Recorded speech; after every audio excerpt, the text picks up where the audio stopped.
de cierto os digo, no os dio Moisés el pan del cielo, mas mi Padre os da el verdadero pan del cielo, porque el pan de Dios es aquel que descendió del cielo y da vida al mundo. Le dijeron, Señor, danos siempre este pan. O sea, queremos comer. Eso es lo que está buscando la gente. Jesús les dijo, yo soy el pan de vida. El que a mí viene nunca tendrá hambre. Y el que en mí cree no tendrá sed. No está hablando de una cosa material. Está hablando de fe. Mas os he dicho que aunque me habéis visto, no creéis. Todo lo que el Padre me da, vendrá a mí. Y el que a mí viene, no le echo fuera. ¿Se acuerdan cuando hablamos de esto de la soberanía? ¿Sí? Porque he descendido del cielo, no para hacer mi voluntad, sino la voluntad del que me envió. Y esta es la voluntad del Padre, el que me envió. Que todo lo que el Padre me diere, no pierda yo nada, sino que lo resucite en el día postrero. Y esta es la voluntad del que me ha enviado, que todo aquel que ve al Hijo y cree en él, tenga vida eterna, y yo le resucitaré en el día postrero. Les dije que íbamos a leer un pasaje largo por lo que viene. Fíjense cómo vuelve a enfatizar Cristo en qué, en creer. Una cuestión espiritual. Pero, ¿qué pasa? Murmuraban entonces de él los judíos porque había dicho, yo soy el pan que descendió del cielo. Yo soy es una manifestación de la deidad de Cristo. Él está diciendo, yo soy Dios. Eso es lo que está diciendo y por eso murmuraron. Jesús respondió y dijo, no murmuréis entre vosotros. Me salté un versículo. Y decían, ¿no es este Jesús, el hijo de José, cuyo padre y madre nosotros conocemos? ¿Cómo pues dice este del cielo descendido? Están haciendo alusión a la humanidad de Cristo. Jesús respondió y dijo, no murmuréis entre vosotros, ninguno puede venir a mí si el Padre que me envió no le trajere, y yo le resucitaré en el día postrero. Escrito está en los profetas y serán todos enseñados por Dios, así que todo aquel que oyó al Padre y aprendió de él, viene a mí. No que alguno haya visto al Padre, sino aquel que vino de Dios, este ha visto al Padre. De cierto os digo, el que cree en mí tiene vida eterna. Nuevamente, creer. Pero fíjense cómo cambia el discurso. ¿Por qué? Porque ya habían venido los judíos incrédulos a decir, tú no eres. Y aquí es la clave. Vuestros padres comieron el maná en el desierto y murieron. Este es el pan que desciende del cielo, para que el que de él come no muera. Yo soy el pan vivo que descendió del cielo. Si alguno comiere de este pan, vivirá para siempre. Y el pan que yo daré es mi carne, la cual yo daré por la vida del mundo. Entonces los judíos contendían entre sí diciendo, ¿cómo puede éste darnos a comer su carne? Jesús les dijo, de cierto os digo, si no coméis la carne del Hijo del Hombre y bebéis su sangre, no tenéis vida en vosotros. El que come mi carne y bebe mi sangre, tiene vida eterna, y yo le resucitaré en el día postrero, porque mi carne es verdadera comida y mi sangre es verdadera bebida. El que come mi carne y bebe mi sangre, en mí permanece y yo en él. Como me envió el Padre viviente, y yo vivo por el Padre, asimismo el que me come, él también vivirá por mí. Este es el pan que descendió del cielo, no como vuestros padres comieron el maná y murieron. El que come de este pan vivirá eternamente. Estas cosas dijo en la sinagoga, enseñando en Capernaum. Fíjense cómo viene ya un lenguaje mucho más endurecido. Y si uno nada más se centra en estos versículos va a decir, no, está hablando de algo que es físico. Pero fíjense cómo les vuelvo a decir, no como sus padres comieron el maná, no es físico. Entonces, ¿a qué se está refiriendo? Vamos a verlo. Yo interpreto que se refiere a la palabra, ¿no? A lo que él enseñó. Al creer. Que comamos de su sabiduría. A la fe. A la fe. Es la fe. Está refiriéndose a la fe. Exacto. Y sí es la palabra, sí tiene que ver con la palabra. ¿Cómo lo sabemos? Y ese será su alimento. Por lo que sigue. Al oírlas, muchos de sus discípulos dijeron, dura es esta palabra, ¿quién la puede oír? Sabiendo Jesús en sí mismo que sus discípulos murmuraban de esto, les dijo, ¿eso os ofende? ¿Pues qué? Si vierais al Hijo del Hombre subir a donde estaba primero. El Espíritu es el que da vida. La carne para nada aprovecha. Las palabras que yo os he hablado son espíritu y son vida. Pero hay algunos de vosotros que no creen. porque Jesús sabía desde el principio quiénes eran los que no creían y quién le había de entregar.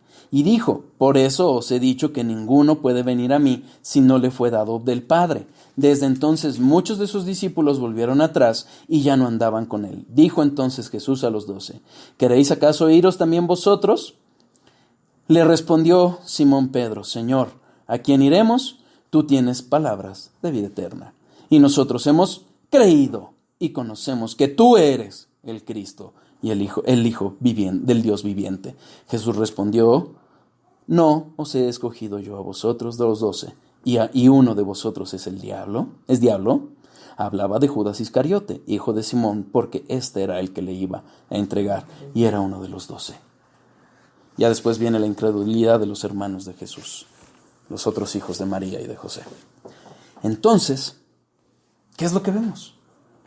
Que no es un pan físico, es algo espiritual, es la fe.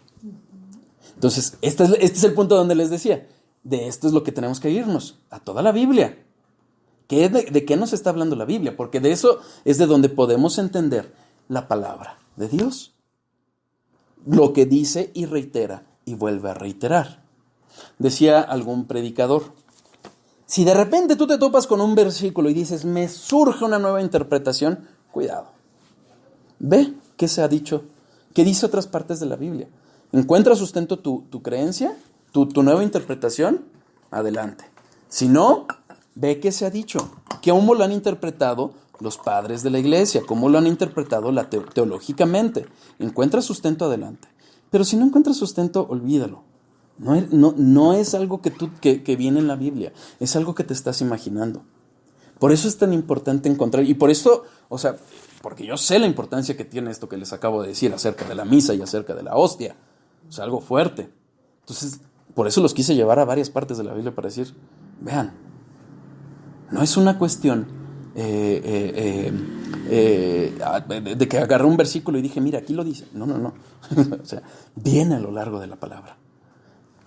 Lo que enseña Cristo de la Santa Cena es que vamos a celebrar esa Santa Cena como memoria.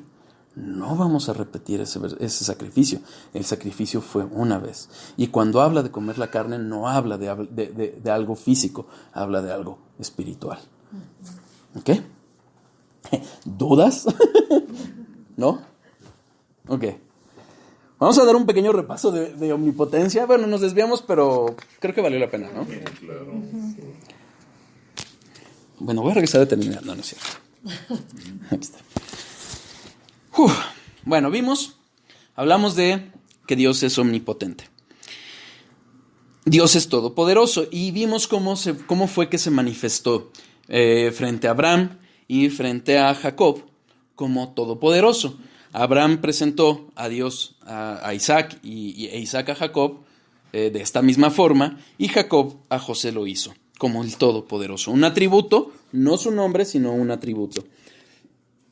Vimos cuántas veces se habla de esto en la Biblia, no por una cosa mera al azar o para llenar el tiempo, sino vamos a ver posteriormente cómo toma importancia este atributo en Job, donde vemos qué es lo que le pasa a Job.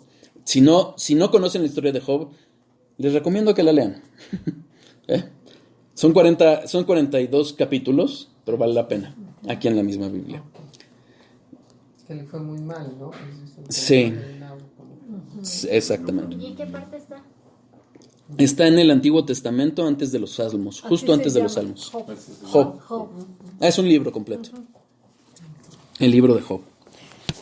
En hebreo vimos que es Shaddai y es omnipotente y todopoderoso, y vimos a través de la interpretación de estos estudiosos Kili y Delitzsch que justamente se refiere al cumplimiento de las promesas.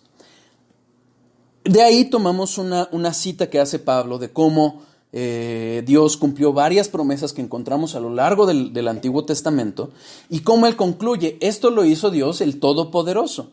Y esta cita del Todopoderoso no se encontraba en estas promesas, sino que Pablo retoma este atributo de Dios como Dios Todopoderoso para decir, sí, a pesar de todo lo que estaba en contra, aún a pesar del pecado de Israel, él cumplió sus promesas. ¿Por qué? Porque lo anunció desde la fundación del mundo. Desde Génesis 3 anunció lo que había decretado desde la eternidad, que Cristo vendría, y lo cumplió, y a través de él hizo un solo pueblo, su iglesia, la iglesia espiritual que incluye a los de Israel. Posteriormente vimos cómo la referencia en griego es el pantocrátor, panto todo, krator poder, y eso está muy relacionado con la soberanía. Derivado de ello, en el estudio pasado, hicimos una referencia a lo que es la soberanía y la diferencia que tiene con el atributo de Dios de Todopoderoso. Mientras Dios es soberano, supremo, creador de todo, y como tal, totalmente tiene la autoridad moral para decretar lo que se le antoje sobre la creación, su atributo de todopoderoso es lo que lo hace posible. ¿Sí? Ya veremos más adelante cómo hay incluso alguna parte en donde la Biblia identifica a Dios con poder. Usa esa misma palabra con poder. Y vemos a lo largo de la Biblia cómo Él actúa. Cuando hablamos de eternidad, vimos algunos actos de Dios en el tiempo, con todo su poder, y vamos a retomar algunas cosas para ver ese poder de Dios ante la creación, en los hombres y en toda la historia del hombre, para entender mejor este atributo de todopoderoso. La soberanía es la autoridad y, como dice Pink, Pink describe la soberanía como el ejercicio de la supremacía. Dios es supremo, trascendental, infinito, y como tal, creador de todo, ejerce esa soberanía. Y esa es su autoridad sobre toda la creación. Es como un poder moral, y el carácter de todopoderoso es la ejecución, lo lleva a cabo. Citamos algunos versículos de la Biblia en relación a que lo que Dios decretó lo va a hacer. Lo que Dios ha dicho que se va a hacer, nadie lo puede detener. Aunque los vamos a ver más detenidamente un poquito adelante, no me detengo ahorita en ello por eso. Pero vamos a ver cómo Dios justamente lleva a cabo todo lo que decreta para todas las personas, incluso los impíos. Derivado de la soberanía, nosotros hablamos de una relación que tiene con la existencia del mal. ¿Por qué? Porque justamente si Dios, tal como se ha revelado, es el Dios soberano y todopoderoso, si existe el mal, es porque Dios lo decretó. Pero hablamos de ese mal, o hablamos de Dios como quien lo decreta, pero no el autor del mal. Vimos el ejemplo de que aún el azar no escapa a Dios. Los filisteos que creían acerca de llevar o de mandar el arca de Dios fuera de sus tierras por el mal que había producido dentro de sus tierras y a su Dios con minúscula Dagón, decían, bueno, si se va para este lado es porque el azar produjo todo esto que pasó. Si se va para este otro lado es porque efectivamente fue Dios Jehová el que lo hizo. Y Sproul describía esta situación y decía, bueno, estos filisteos eran ateos, porque si creían que hubiera algo que escaparía a la soberanía de Dios, pues en realidad no creen en Dios, pero Dios lo manifestó así. El argumento acerca de que si hay mal es porque el origen malo es un error, sino ¿qué es lo que sucede? Dios es todo bueno, Dios es toda bondad, Dios es perfecto, y las criaturas no lo son menos que eso, y es ahí el origen del mal. La oscuridad no es otra cosa que la ausencia de luz. El frío no es otra cosa que la ausencia de calor. De la misma forma, el mal no es otra cosa, sino que no es la perfección de Dios actuante. ¿Ok? Habíamos puesto un ejemplo de cuando Dios, si no me equivoco, es el rey Ocosías, el que había fallado. ¿Me puedes buscar otra vez el de espíritu de mentira, por favor? Para que quede claro este ejemplo. Gracias. Ocosías había pecado. Había cometido los mismos pecados que venían cometiendo sus antecesores en el reino. ¿Ok?